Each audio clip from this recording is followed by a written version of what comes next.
Jangan lupa untuk subscribe dan nyalakan lonceng notifikasinya. Pemirsa, atas nama pembangunan sentralisasi stasiun Manggarai dan demi keselamatan penumpang, kebijakan switch over kelima diberlakukan. Hal ini tentu berdampak pada ribuan penumpang KRL asal Bogor, Depok, Cikarang, dan Bekasi. Ketika pihak KAI Komuter menegaskan kebijakan ini akan terus berjalan, lalu penyesuaian apa yang seharusnya dilakukan oleh pihak KAI Komuter dan para pengguna KRL? Kita akan bahas lengkapnya bersama dengan pengamat kebijakan publik Trubus Rahadiansyah yang sudah tersambung bersama kami. Selamat siang Pak Trubus. Selamat siang, Mas. Baik, Pak Trubus, terima kasih telah bergabung bersama kami. Pada akhirnya ketika ada kebijakan seperti ini yang merasakan adalah masyarakat dan kita harus mendengarkan opini masyarakat. Tadi ada opini yang bilang, oh kalau saya sih nggak bingung karena saya punya aplikasi. Tapi ada juga yang masih bingung dengan dua alasan nih Pak Trubus. Satu katanya ribet transit-transitnya. Dua, jadinya jadi padat banget dibanding dengan kebijakan yang sebelumnya. Nah kalau dari kita mendengarkan dari yang bingung dulu nih. Pak Trubus, kalau Pak Trubus setuju nggak dengan yang bingung yang bilang katanya ini jadi lebih ribet dan juga lebih padat, Pak? Iya, saya setuju itu. Karena kan dengan perubahan itu tanpa ada istilahnya arahan maupun ya semacam sosialisasi edukasi, memang menyebabkan masyarakat jadi merasa terbebani. Nah, yang kedua bahwa masyarakat sebenarnya kan harusnya disediakan ya, artinya KRL ini dengan berkoordinasi, berkolaborasi dengan pemerintah daerah agar disediakan kendaraan yang entah itu bis ataupun apa moda transportasi lain sehingga mereka itu bisa sampai ke tempat kerja dengan tepat waktu. Kemudian yang ketiga dari berbagai informasi yang saya terima juga itu banyak mereka yang kena teguran, Mas. Teguran bahkan ada dimarahi oleh pimpinannya karena kerjanya terlambat. Nah, ini menurut saya memang harusnya ada pihak KAI ini berkoordinasi dengan Dinas Tenaga Kerja dan sehingga ada informasi kepada perusahaan-perusahaan lah paling tidak yang mempekerjakan karyawannya yang berasal dari Bogor, dari Depok ataupun dari Bekasi sehingga mereka ketika datang terlambat itu tidak mendapatkan semacam sanksi atau itu sanksi teguran atau sanksi yang lainnya. Saya rasa itu, Mas. Baik, Pak Trubus, kalau kita bedah lagi tadi ada dua alasan. Katanya ribet atau bahasa formalnya rumit begitu dan juga menjadi lebih padat. Kita bahas yang rumit dulu atau yang kata orang tadi ribet. Ribetnya ini karena apa, Pak? Karena apakah sosialisasi yang memang belum merata ke masyarakat atau ada penyebab lain, Pak?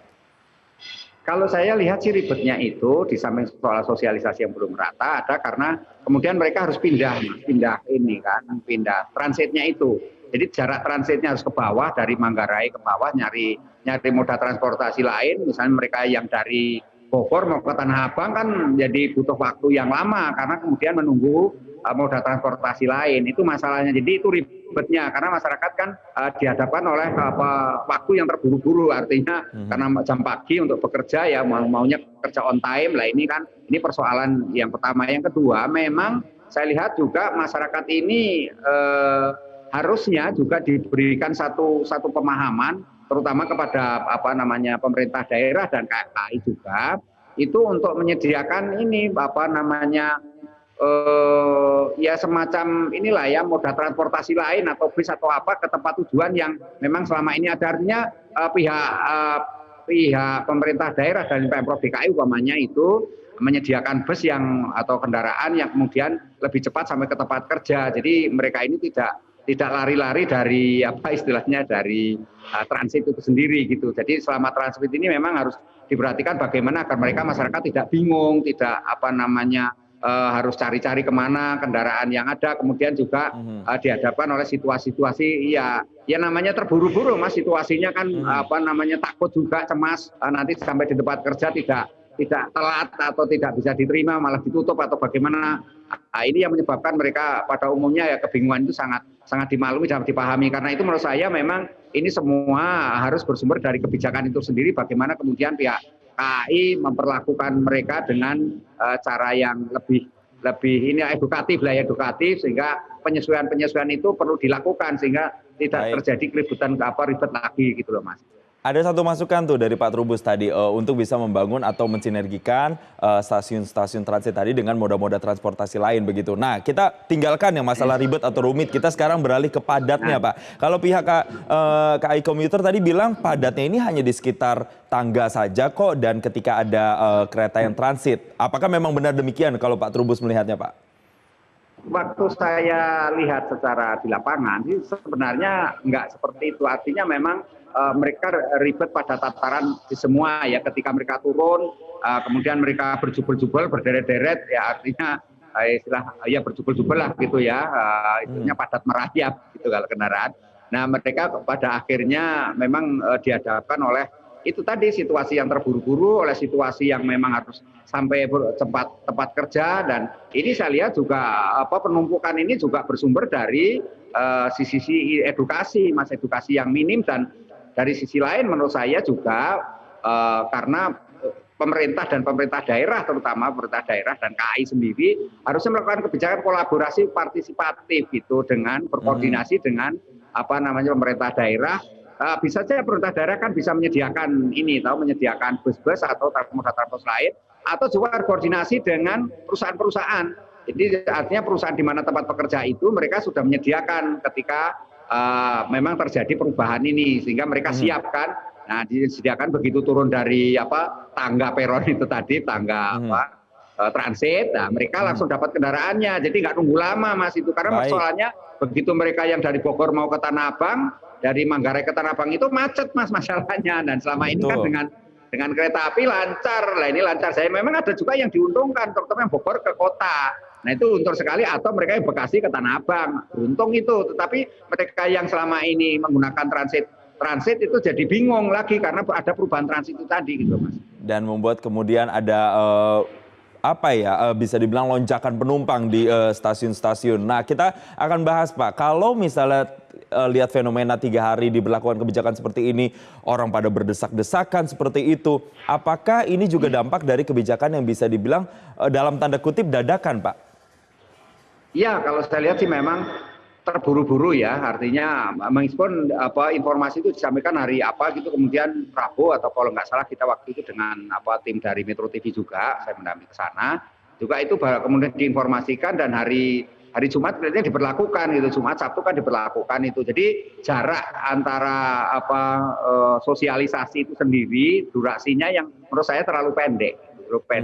Dan yang lainnya menurut saya memang informasi yang disampaikan KAI hampir tidak sampai pada pengguna gitu ya, pengguna, karena kurangnya koordinasi dengan ini pemerintah daerah juga ya. Dalam ini sebenarnya kan bisa diinformasikan melalui RT RW ataupun kelurahan-kelurahan juga bahwa akan ada perubahan. Di situ juga dengan perusahaan-perusahaan, Mas, ya, tempat mereka bekerja ini. Jadi harus ada data. Saya minta kepada para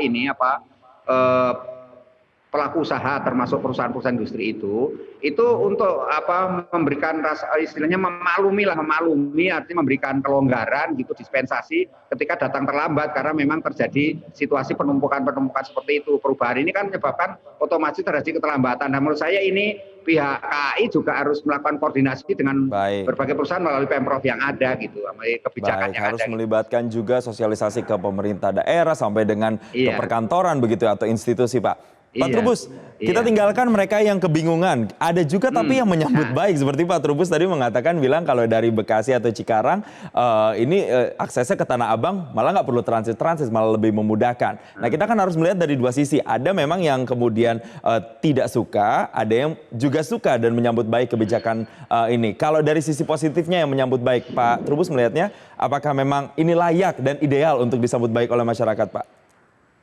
Ya, sebenarnya kan tujuan daripada perubahan SO5 ini kan bagus, dalam arti bahwa nantinya Manggarai sebagai sentralnya itu akan memisahkan kan mereka yang menggunakan KRL atau mereka yang menggunakan kereta jarak jauh ataupun kereta yang mau ke bandara itu terpisah sendiri-sendiri gitu loh. Jadi layanannya terpisah, dan itu lebih cepat, lebih baik.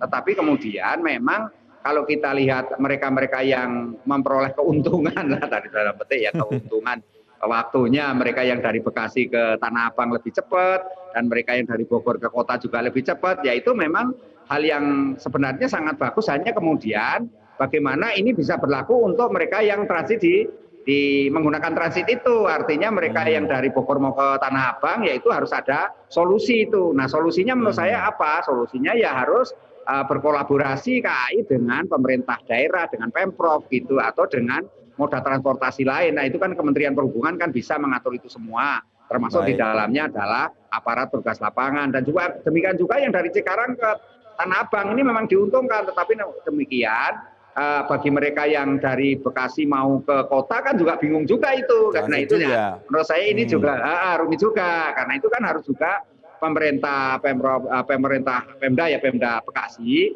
itu ya Pemkotnya misalnya itu harus berkoordinasi juga gitu loh. Jadi Baik. semuanya ini melalui semacam dialog Mas, musyawarah mufakat, sehingga kedepannya semuanya saling mendukung lah ya, terintegrasi Baik. secara baik moda transportasi. Nah ini ke depan catatan bagi pemerintah adalah bagaimana integrasi satu tiket ini bisa berjalan Mas, antara KRT ya, busway dan LRT, MRT semuanya harus berjalan. Satu tiket ini harus segera dilaksanakan Mas. Baik, ada integrasi itu juga jadi salah satu kunci yang kemudian bisa disuarakan. Pak Trubus, terakhir pertanyaannya adalah pengguna KRL atau kereta ini kan tidak hanya mereka usia-usia produktif, tapi juga ada ibu hamil misalnya atau lansia. Kalau kita melihat kondisi yang seperti itu, bertumpuk-tumpukan seperti itu, ya walaupun sudah ada lift, sudah ada eskalator, tapi apakah pemanfaatannya sudah ideal kalau menurut Pak Trubus, dan apa yang harus dilakukan supaya kelompok-kelompok khusus tadi seperti ibu hamil dan lansia benar-benar bisa menggunakan moda transportasi itu dengan nyaman juga, Pak?